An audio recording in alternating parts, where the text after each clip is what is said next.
हमने अभी तक अकाउंटिंग के टॉपिक पढ़े, इन्वेंटरी के टॉपिक पढ़े, आज हम पढ़ेंगे टैक्स के टॉपिक। अब आपको पता है कि टैक्स भी दो तरह के होते हैं। पहला होता है डायरेक्ट टैक्स और एक होता है इनडायरेक्ट टैक्स। डायरेक्ट टैक्स क्या होता है? जो हम सरकार को सीधे दे देते हैं। जैसे इनकम टैक्स होता है, हम खुद ही फॉर्म भर के आते हैं, खुद ही इनकम टैक्स जमा करते हैं, तो डायरेक्ट हम जो जमा करते हैं सरकार के पास में देते हैं टैक्स, वो डायरेक्ट टैक्सेस होते हैं। इनडायरेक्ट टैक्स क्या होते हैं? वो टैक्स जो कि हम किसी के थ्रू देते हैं, हम डायरेक्ट सरकार को नहीं देते। जैसे हम कोई प्रोडक्ट खरीदते हैं, उसमें पहले से टैक्स लगा होता है, तो हम वो जो टैक्स होता है वो किसको देते हैं? दुकान वाले को देते हैं। दुकान वाले की जिम्मेदारी है कि वो टैक्स जमा करे। उस प्रोडक्ट में ऑलरेडी टैक्स लगा हुआ है, तो जो भी उसका मैन्युफैक्चरर है, जो भी माल परचेज सेल कर रहा है, उसकी जिम्मेदारी है कि वो टैक्स पे करना। तो इस तरह के टैक्स जो होते हैं वो इनडायरेक्ट टैक्स होते हैं। तो यहाँ पर जो आज हम टैक्स का टॉपिक पढ़ने वाले हैं, पहला टॉपिक वो है जीएसटी। इसका फुल फॉर्म होता है गुड्स एंड सर्विस टैक्स। अब यहाँ पर ये जो गुड्स एंड सर्विस टैक्स है, ये दो टैक्स का मिक्सचर है। पहले क्या होता था? गुड्स पे लगने वाले टैक्स अलग होते थे, सर्विस पे लगने वाले टैक्स अलग होते थे। गुड्स का मतलब होता है कोई भी प्रोडक्ट आइटम जिस पर हम फुल टैक्स अप्लाई करके उसे सेल करते हैं, परचेज करते हैं। और सर्विसेज की कोई भी सर्विसेज हो, जैसे मैंने कंसल्टेंट की सर्विस दे दी, या फिर आप होटल में जाते हो तो वहाँ पे जो वेटर्स होते हैं जो आपको सर्विस प्रोवाइड करते हैं, तो ये जो टैक्सेस होते हैं जो सर्विसेज के थ्रू लिए जाते हैं, उसे हम कहते हैं सर्विस टैक्स। तो पहले ये दोनों टैक्सेस अलग अलग होते थे, पर जब सरकार आई तो उन्होंने जीएसटी से इन दोनों टैक्सेस को मिक्स कर दिया। तो मतलब आपको दो अलग अलग टैक्स देने की जरूरत नहीं है, आपको मर्ज करके दोनों टैक्स को उन्होंने एक ही टैक्स बना दिया, जिसका नाम दिया GST, goods and service tax. अब इसकी डेफिनेशन देख लेते हैं। It is a indirect tax, मतलब ये हमें डायरेक्ट सरकार को नहीं देना पड़ता, ये इनडायरेक्ट जाता है किसी भी प्रोडक्ट पे लग के या किसी भी सर्विस के थ्रू। वो सामने वाले की जिम्मेदारी होती है, वो टैक्स को जमा करेगा। दूसरा पॉइंट ये होता है कि ये जो होता है गुड्स पे भी अप्लाई होता है और सर्विस पे भी अप्लाई होता है। दोनों तरह की चीजों पे इसे क्या किया जाता है? अप्लाई किया जाता है। अब जब हम जीएसटी की बात करते हैं, तो जीएसटी जब भी हम पे करते हैं टैक्स, तो उस समय हमें एक जीएसटीएन नंबर दिया जाता है सरकार के द्वारा। तो जो जीएसटीएन नंबर होता है, उसके लिखने का तरीका कैसे होता है, वो किस तरह से होता है, उसको थोड़ा देखते हैं। जो भी जीएसटीएन नंबर होता है वो 15 डिजिट का होता है कोड, जो सप्लायर को दिया जाता है सरकार के द्वारा। जिसमें से पहले के जो 2 डिजिट होते हैं वो स्टेट कोड होते हैं। हर स्टेट का अपना एक कोड होता है। जैसे एमपी का जो स्टेट कोड है वो है 23, गुजरात का है 24। ऐसे आपको लिस्ट मिल जाएगी, आप नेट पे सर्च कर लीजिएगा। तो इन जीएसटी नंबर के जो 15 डिजिट होते हैं, उनमें से जो शुरू के 2 डिजिट होते हैं वो स्टेट कोड होते हैं, स्टेट का कोड होता है। उसके बाद जो होते हैं वो पैन कार्ड नंबर होता है, जो भी हमारा पैन कार्ड नंबर है वो वाला होता है। और लास्ट के जो 3 डिजिट होते हैं, जो कि 2 डिजिट और एक अल्फाबेट का कॉम्बिनेशन होता है, वो जीएसटी नंबर होता है हमारा। तो ये तीनों के मिक्स से क्या बनता है? हमारा एक जीएसटीएन नंबर बनता है, जो सरकार के द्वारा हमें दिया जाता है। ये हो गया। अब फोर्थ पॉइंट में हम देखते हैं कि हर product, each and every product have unique HSN code and every service has SSC code. अब ये एचएसएन कोड क्या होता है, एसएससी कोड क्या होता है? अगर आप कोई प्रोडक्ट बेचते हो तो हर प्रोडक्ट का अपना एक एचएसएन कोड होता है, जिसे हार्मोनाइज सिस्टम न्यूमेरिकलेचर कहते हैं। और जो एक एसएससी कोड होता है, अगर आप सर्विस वाली डीलिंग करते हो तो उसे एसएससी कोड बोलेंगे। तो एसएससी कोड में क्या होता है? इसका फुल फॉर्म है सर्विस अकाउंटिंग कोड। मतलब एक तरह के कोड है, आप किस तरह की सर्विस दे रहे हैं, हर सर्विस का अपना एक कोड होता है। उसी तरह से हर प्रोडक्ट का अपना एक कोड होता है। तो उस प्रोडक्ट के कोड को बोला जाता है एचएसएन, सर्विस के कोड को बोला जाता है एक्सएसी। इसके बाद जो रजिस्ट्रेशन होते हैं जीएसटी के अंदर, वो 4 तरह के। पहला जो होता है वो रेगुलर होता है, मतलब जो ऐसे सप्लायर या डीलर जो कि रेगुलर बेसिस पे, मतलब एवरी मंथ वो क्या करते हैं? टैक्स पे करते हैं। कंपोजिट क्या होते हैं? जो हर 3 महीने में टैक्स पे करते हैं, मतलब उनको हर महीने टैक्स पे करने की जरूरत नहीं होती। तो ऐसे सप्लायर जो कि हर महीने टैक्स पे कर रहे हैं, उन्हें रेगुलर की कैटेगरी में रखा जाता है। और ऐसे सप्लायर जो कि कंपोजिट होते हैं, मतलब जो हर 3 महीने में टैक्स पे कर रहे हैं, उन्हें कंपोजिट में रखा जाता है। उसी तरह से तीसरी वैरायटी होती है अनरजिस्टर्ड डीलर, मतलब जिनके पास जीएसटी नंबर होता ही नहीं, जिनके पास जीएसटी नंबर नहीं होता। तो ऐसे डीलर क्या कहलाते हैं? ऐसे सप्लायर और डीलर कहलाते हैं अनरजिस्टर्ड डीलर। और एक होता है कंज्यूमर। कंज्यूमर जो प्रोडक्ट खरीदता है और उसे खा लेता है, कंज्यूम कर लेता है, उसे आगे सेल नहीं करता। तो उस तरह के कस्टमर्स को क्या बोला जाता है? सप्लायर्स को कंज्यूमर। तो 4 टाइप होते हैं रजिस्ट्रेशन के। तो यहाँ पे आपको बताना पड़ता है कि आप जिसे सामान बेच रहे हैं वो रेगुलर है, कंपोजिट है, अनरजिस्टर्ड डीलर है, या फिर कस्टमर या कंज्यूमर। मतलब वो हमारे प्रोडक्ट को लेगा और कंज्यूम कर लेगा, उसे आगे सेल नहीं करेगा। ठीक है, तो ये 4 तरह के रजिस्ट्रेशन टाइप। अब जीएसटी पे काम करते समय हमें जिन बातों का ध्यान रखना है वो यहाँ पर है, इसे एक बार देख लेते हैं। During the time of company creation we have to select state. जब भी हम कंपनी क्रिएट करेंगे उस समय हमें स्टेट को सेलेक्ट करना जरूरी है।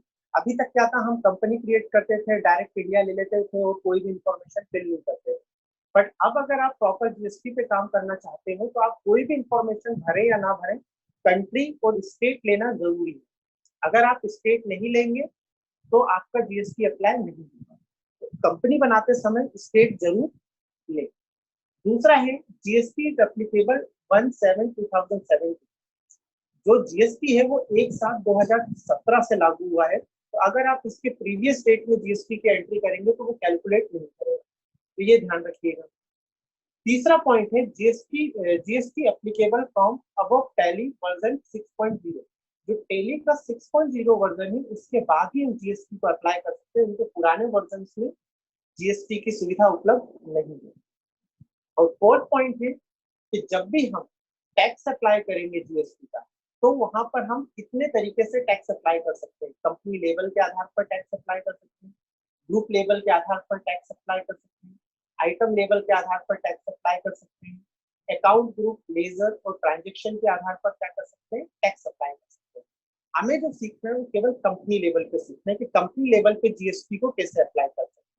ठीक है, पहले जीएसटी अपने आप में बहुत बड़ा टॉपिक होता है, जिसमें से एक ही टॉपिक हमें करना है, केवल कंपनी लेवल पे जीएसटी को मैं अप्लाई करके दिखाऊंगा।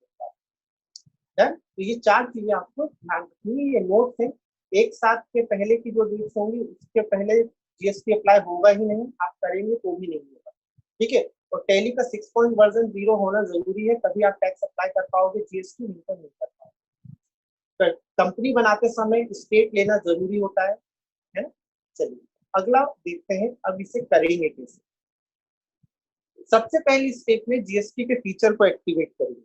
तो जीएसटी के फीचर को एक्टिवेट करने के लिए सबसे पहले गेटवे ऑफ टैली पे जाएंगे, फिर F11 पे जाएंगे, F11 की प्रेस करेंगे और स्टेटरी एंड टैक्सेशन पर हमें क्लिक करना है। जैसे हम क्लिक करेंगे तो हमें 2 ऑप्शन दिखेंगे, enable goods and service tax, इसको यस कर देना है, और इसकी डिटेल भरने के लिए सेट अल्टर जीएसटी डिटेल को भी क्या कर देना है, यस कर देना है।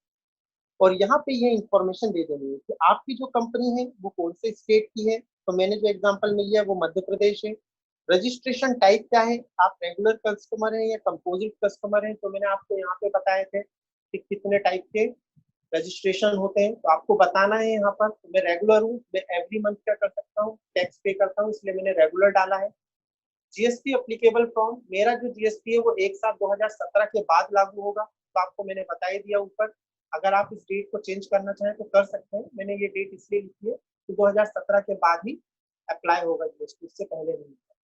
फिर उसके बाद आपको अपनी कंपनी का जीएसटीएन नंबर देना है। तो मेरी कंपनी का जो जीएसटीएन नंबर है उसमें जो पहला है, क्योंकि मैं मध्य प्रदेश का हूँ तो इसलिए मेरा स्टेट कोड क्या है, 23।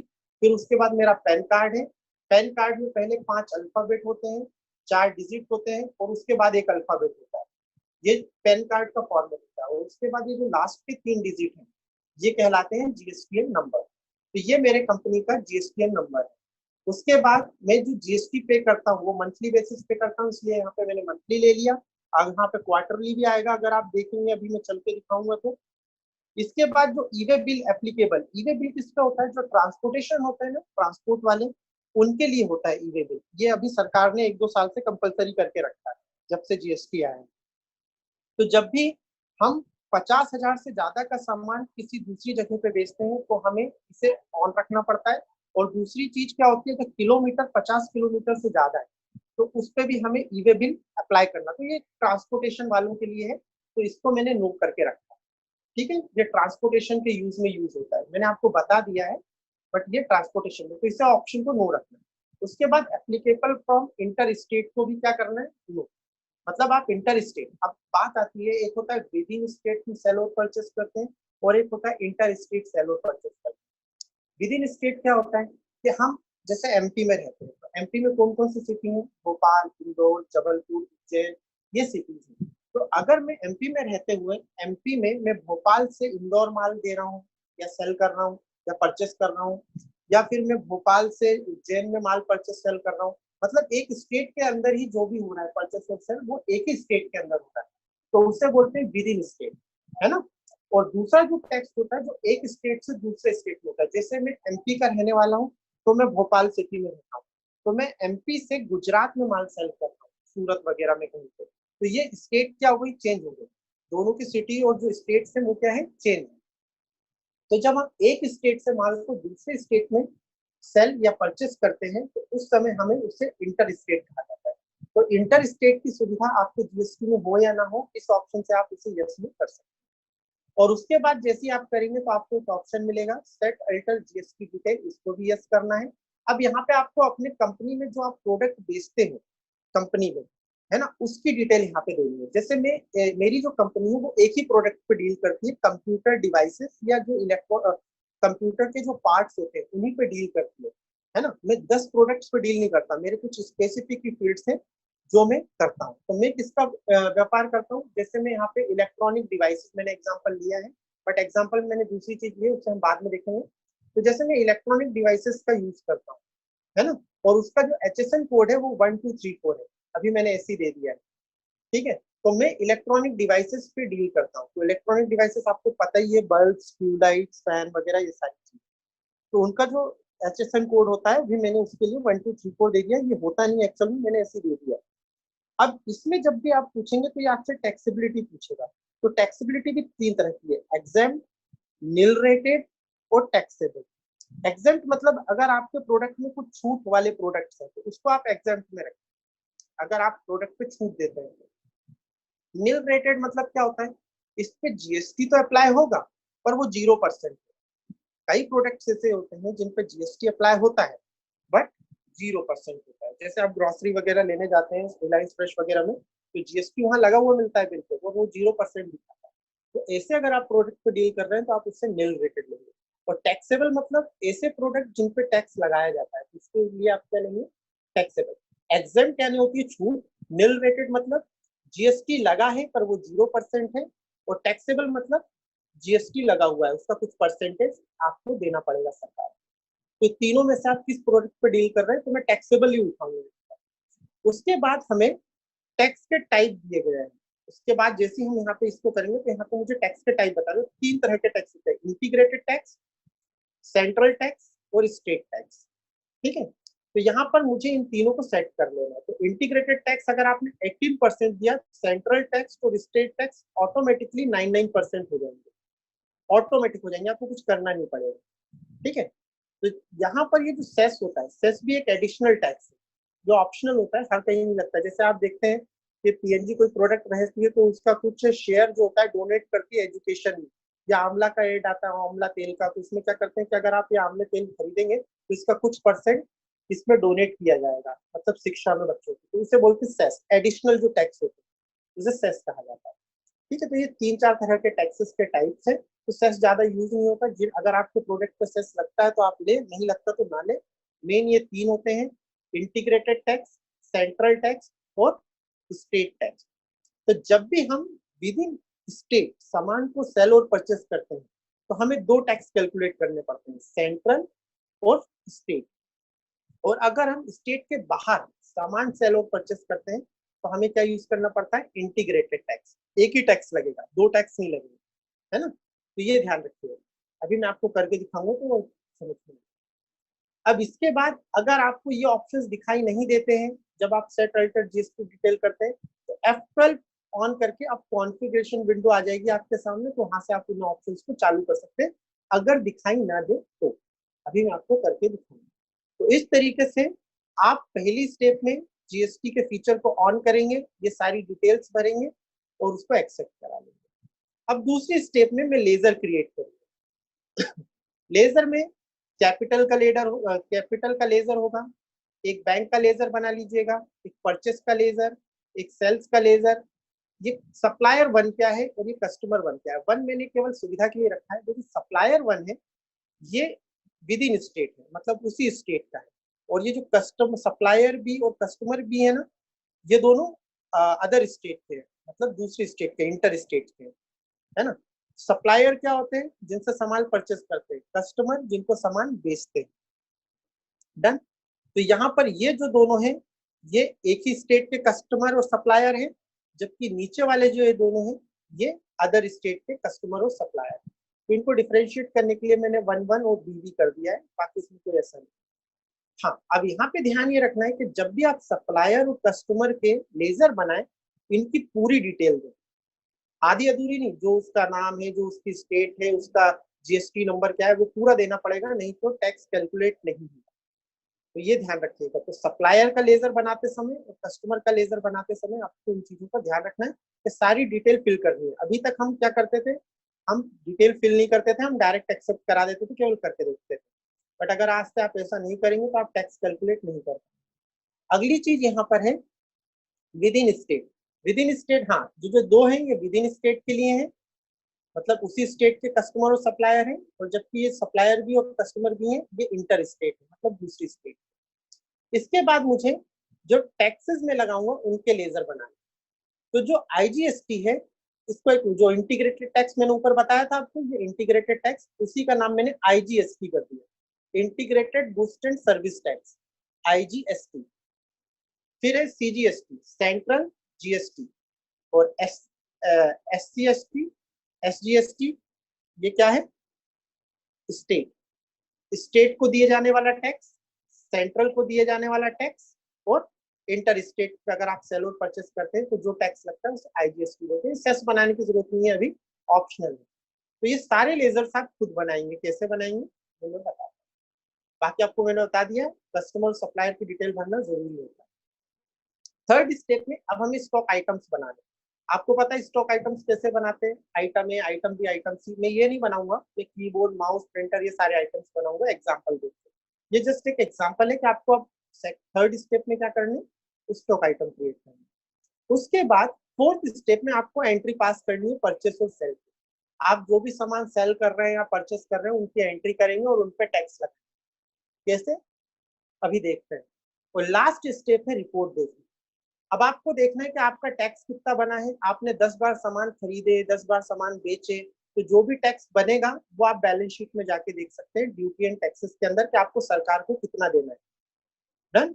इसके अलावा अगर आप सेल्स पे लगने वाला टैक्स देखना चाहते हैं तो आप इस पाथ पे जाएं, gateway of tally, report, display, स्टेटरी report. यहाँ पे GST मिलेगा, तो यहाँ पे आपको मिलेगा GSTR1।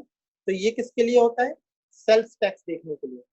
GSTR2 किस लिए होता है, परचेस का टैक्स देखने के लिए। GSTR3 क्या होता है, अनरजिस्टर्ड डीलर जो होते हैं उनका टैक्स देखना है अगर आपको, तो उनके लिए ये होता है। तो यहाँ पे मैंने लिखा हुआ है, तो आप देखेंगे यहाँ पे जाके। फिर रिपोर्ट देखने के लिए तो हम तो सीधे बैलेंस शीट में देखेंगे कि हमारा टैक्स कितना बन रहा है और उससे सरकार को पे कर देंगे। और फिफ्थ स्टेप में जो भी हमारा टैक्स बना है उसे हम सरकार को पे करेंगे पेमेंट वाउचर के द्वारा।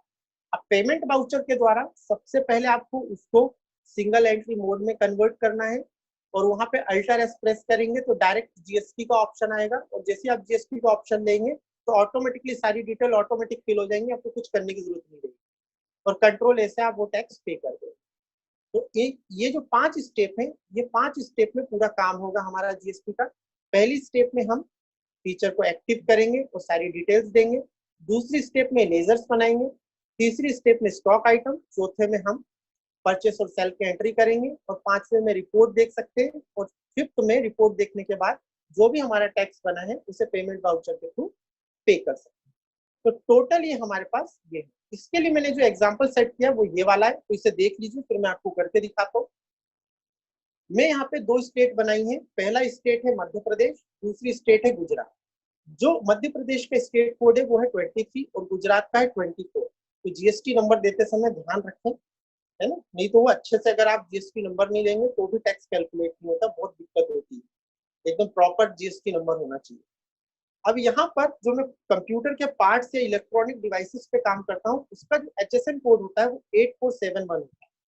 ठीक है, अभी मैंने आपको इलेक्ट्रॉनिक डिवाइसेस का बताया था, पर एक्चुअल में मैं कंप्यूटर पार्ट्स को डिलीट करता हूँ, जैसे कीबोर्ड, माउस, प्रिंटर, जितनी भी स्टोरेज डिवाइसेस होती हैं, वो सारे के सारे किसमें आते हैं, कंप्यूटर पार्ट्स के अंदर आते हैं। और ये सारे के सारे जो प्रोडक्ट होते हैं इनका जो HSN कोड होता है वो 8471 होता है।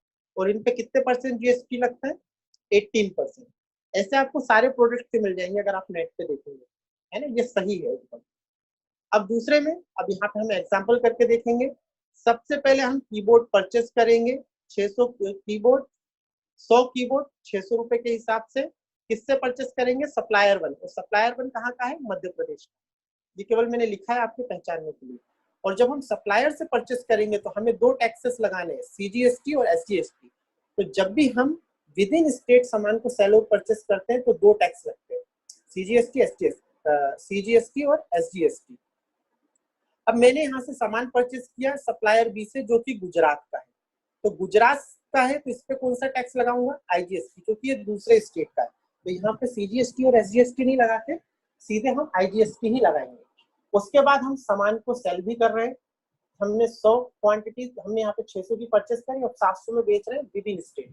ये जो कस्टमर है ये मध्य प्रदेश का ही है, और यहाँ पर ये जो दूसरा कस्टमर है ये गुजरात का है।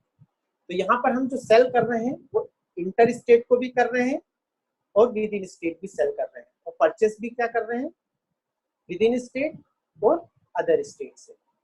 अब यहाँ पर ये सब है कि रिपोर्ट दिखाइए, GSTR 1 और GSTR 2 में रिपोर्ट कैसे दिखेगी, और लास्ट में उसको जो भी टैक्स बन रहा है उसे सरकार को पे कर दे। अब इसे करके देखते हैं करना कैसे। सबसे पहले टैली ओपन करेंगे। टैली ओपन करने के बाद यहाँ पे सारी चीजें मैंने पहले से बना के रखी है, केवल आपको देखना है कि मैं क्या क्या कर रहा हूँ। सबसे पहले अल्टर F3 करेंगे, है ना।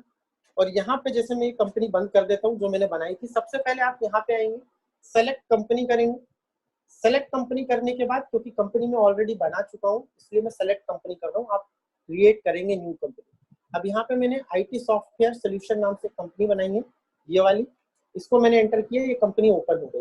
कंपनी बनाते समय ये ध्यान रखना है, स्टेट लेना जरूरी है। तो मैंने जब ये कंपनी बनाई उस समय मैंने जो स्टेट रखी वो MP रखी, और जो कंट्री थी वो इंडिया रखी। मैं आपको दिखा देता हूँ एक बार। अल्ट F3 करता हूँ, अल्टर पे जाता हूँ। अल्टर के बाद में यहाँ पे IT सॉफ्टवेयर सोल्यूशन पे जाता हूँ। तो देखिए मैंने यहाँ कंट्री इंडिया ली है और स्टेट को क्या लिया है, मध्य प्रदेश। तो ये 2 इंफॉर्मेशन भरना जरूरी है, नहीं तो टैक्स कैलकुलेट नहीं होगा। जब हमारी कंपनी बनके तैयार हो जाएगी, अब हमें जो पहला काम करना है वो है फीचर को एक्टिव करना है GST वाले। तो फीचर को कैसे एक्टिव करते हैं, तो फीचर को एक्टिव करने के लिए हम गेटवे ऑफ टैली पे जाएंगे, F11 प्रेस करेंगे, और यहाँ से ये जो तीसरा ऑप्शन है स्टैट्यूटरी एंड टैक्सेशन, इसको एंटर करेंगे। अब यहाँ पे आप देखिए पहला ऑप्शन मिल रहा है enable goods and service tax, इसको यस करना है। और नीचे वाला जो है सेट ऑल अल्टर GST, इसको भी यस करना है। जैसे मैं इसे यस करूंगा तो यहाँ पे इंफॉर्मेशन फिलअप करने को बोलेगा कि आपकी कंपनी का कहाँ पर है, वो उसका GST नंबर क्या है, वो सारी इंफॉर्मेशन जो मैंने आपको दिखाई थी वो भरना है। सबसे पूछ रहा, पहले पूछ रहा है स्टेट कौन सा है, फिर पूछ रहा है आप डीलर किस तरह के हैं, रेगुलर मतलब हर मंथ टैक्स पे करने वाला, कंपोजिट मतलब हर 3 महीने में जो करता है। तो आप देख लीजिए आप किस तरह की कंपनी है, हर महीने टैक्स पे करते हैं या फिर हर 3 महीने में।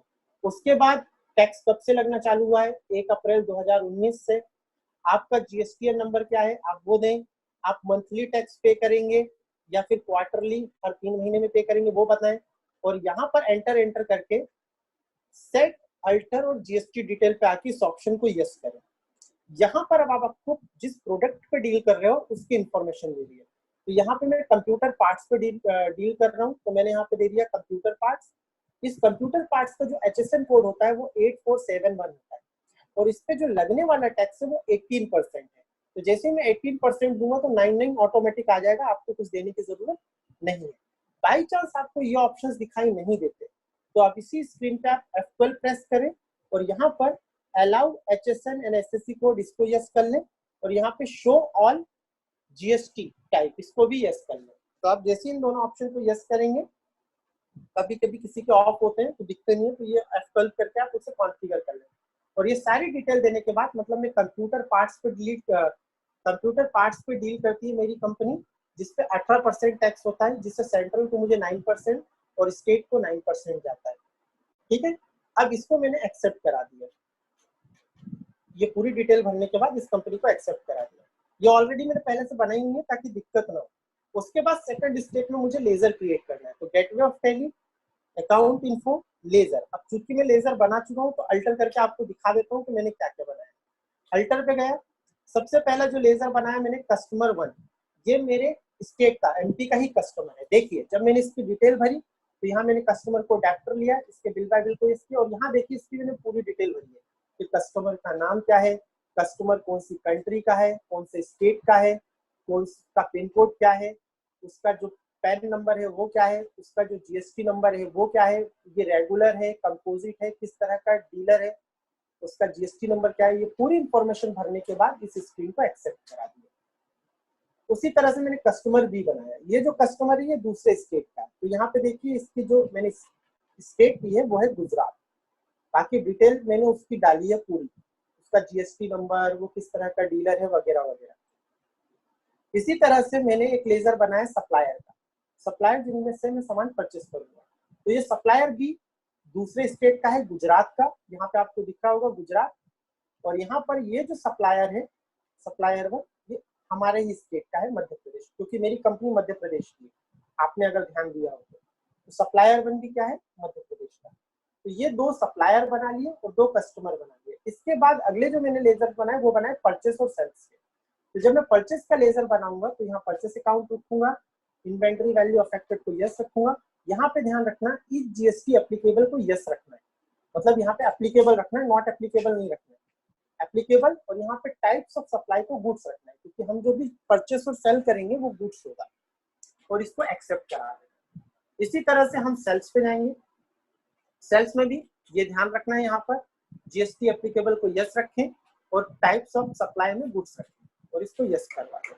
इसके बाद जो मैंने लेजर बनाए, एक बनाया मैंने एसजीएसटी का, एसजी मतलब सेंट्रल टैक्स, तो इसको हमेशा लेंगे ड्यूटी एंड टैक्सेस के अंदर, ये ध्यान रखना, जितने भी टैक्स होते हैं उन्हें ड्यूटी एंड टैक्सेस के अंदर रखा जाता है।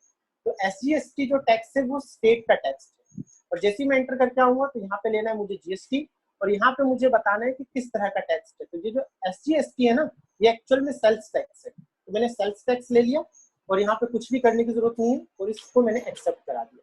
उसी तरह से मैंने एक सीजीएसटी बनाया है, उसी तरह से मैंने एक सीजीएसटी बनाया है, यहाँ पे भी मैंने ड्यूटी एंड टैक्सेस लिया है, और यहाँ पे मैंने सेंट्रल टैक्स लिया है, ना कि सेल्फ स्टेट टैक्स है ना, तो यहाँ पे सेंट्रल टैक्स रखेंगे क्योंकि सेंट्रल को दिए जाने वाला टैक्स। और लास्ट मैंने जो टैक्स बनाया वो आईजीएसटी, मतलब अगर मैं दूसरे स्टेट से सेल और परचेस करता हूँ तो आईजीएसटी लगाना पड़ेगा, तो आईजीएसटी लगाया, ड्यूटी एंड टैक्सेस पे गए जीएसटी, और इसको मैंने लिया इंटीग्रेटेड टैक्स, मतलब दोनों को मिलाकर, सेंट्रल और स्टेट दोनों को मिलाकर जो टैक्स होता है उसे इंटीग्रेटेड टैक्स बोलते हैं, तो इसे इंटीग्रेटेड के अंदर रखना और इस स्कीम को एक्सेप्ट करा लेना। इसी तरह से एक बैंक बना लिया ताकि मैं टैक्स वगैरह पेमेंट कर सकूं, बैंक में कुछ नहीं करना, सिंपल एक बैंक का लेजर बना ले, और प्रॉफिट एंड लॉस और कैश को पहले से बने होते हैं तो वो बनाने की जरूरत नहीं। तो टोटल हमें इतने लेजर्स बनाने। अब इस लेजर्स बनाने के बाद अगली स्टेप में मुझे आइटम्स क्रिएट करने हैं, तो इन्वेंट्री पे जाऊंगा, स्टॉक आइटम पे जाऊंगा, यहाँ पे भी मैंने आइटम्स बना के रखे हैं, कीबोर्ड, माउस, प्रिंटर, ये कंप्यूटर पार्ट्स है। इन तीन आइटम्स पे मैं डील करता हूँ, और तीनों आइटम पे 18% लगता है टैक्स, जो मैंने कंपनी लेवल पे सेट कर दिया है। कीबोर्ड लूंगा, कीबोर्ड में देखिए मैंने सारी इंफॉर्मेशन वही की वही भरी है, बस यहाँ पर जब मैं आया तो जीएसटी एप्लीकेबल को यहाँ पे इसको यस रखना है, एप्लीकेबल रखना है ना, और इसको सेट अल्टर को कुछ करने की जरूरत नहीं, और टाइप्स ऑफ सप्लाई को गुड्स रखना है, बस इतना करना है। इसी तरह से माउस का भी सेम है, यहाँ पे भी जीएसटी एप्लीकेबल को यस और टाइप्स ऑफ सप्लाई को गुड्स रखना है, और यहाँ पे प्रिंटर में भी सेम यही चीज। तो मतलब यहाँ पे ध्यान देने वाली चीज है कि ये वाले ऑप्शंस को यस रखना है, सेट अल्टर को यस नहीं रखना है ना, और इसको एंटर करके 3 आइटम बना लिए। अब जब मैंने 3 आइटम बना लिए तो मैं कुछ सामान परचेस कर लेता हूँ और सेल्स कर लेता हूँ। तो आपको पता है परचेस वाउचर में जाके आप परचेस कर सकते हैं और सेल्स वाउचर में जाके सेल्स कर सकते हैं। चूंकि मैं एंट्री पहले कर चुका हूँ तो मैं डे बुक में जाके आपको दिखाता हूँ, डिस्प्ले डे बुक। तो यहाँ पे परचेस की एंट्री देख लेते हैं। सप्लायर वन कौन है? मध्य प्रदेश का सप्लायर, मतलब मेरी ही स्टेट का सप्लायर है। तो इसको मैं ओपन करके दिखाता हूँ परचेस वाउचर को। यहाँ पे देखिए डेट मैंने 1/4 ली है, सप्लायर 1 लिया है, और सप्लायर 1 लेने के बाद यहाँ पे परचेस लिया है, और यहाँ पे मैं क्या कर रहा हूँ 100 कीबोर्ड परचेस कर रहा हूँ 600 के हिसाब से। तो कितने का हुआ? 6000 का। और 60,000 पे जो SGST दो बार, अब ये ध्यान रखिए, यहाँ पे किया, एक बार और एंटर करना है, 2 बार एंटर करना है। जैसे आप करेंगे तो यहाँ CGST आ जाएगा, CGST लेंगे तो ऑटोमेटिकली यहाँ पे इस पे जो 18% टैक्स लग रहा है वो कैलकुलेट होके आ जाएगा, और SGST लेंगे तो यहाँ पर इसका आ जाएगा। तो जब भी हम ऐसे सप्लायर जो हमारी स्टेट के होते हैं, हमारी ही स्टेट के, उस पे हम 2 टैक्स लगाते हैं, CGST और SGST, और ये दोनों टैक्स अपने आप कैलकुलेट होगा, और इसको मैंने एंटर करके एक्सेप्ट करा दिया। इसी तरह से यहाँ पे एक सप्लायर B है जो कि गुजरात का है।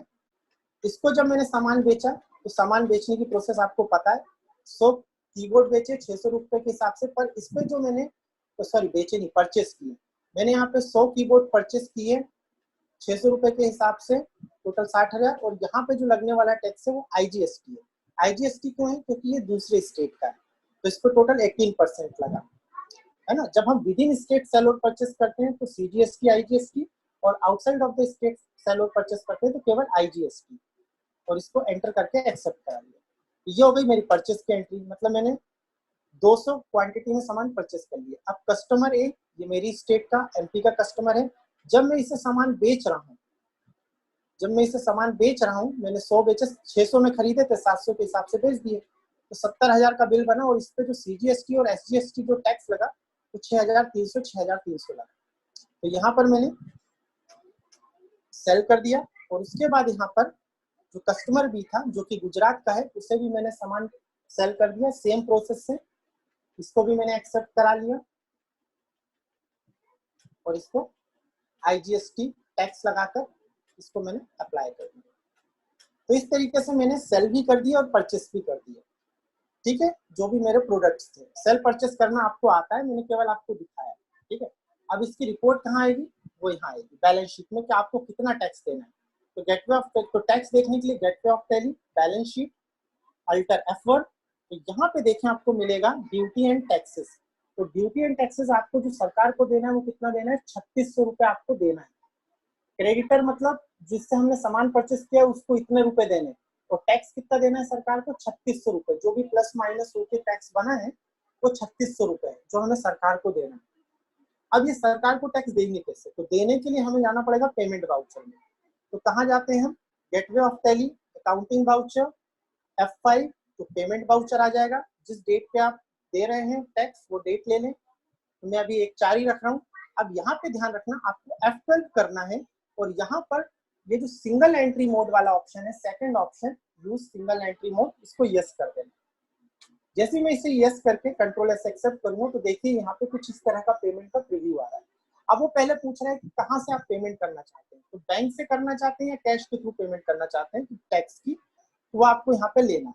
तो मैं करना चाहता हूँ इसको। अब यहाँ पे आपको कुछ नहीं करना, यहाँ पे जाना है, CGST उठा लेना है, जो भी टैक्स कितना दिख रहा है 900 रुपए, ये दिख रहा है आपको, ये लिखा हुआ है, CGST उठा ले, फिर SGST उठा ले, इसका भी 900 है, और फिर लास्ट में IGST उठा ले, ऐसा करना।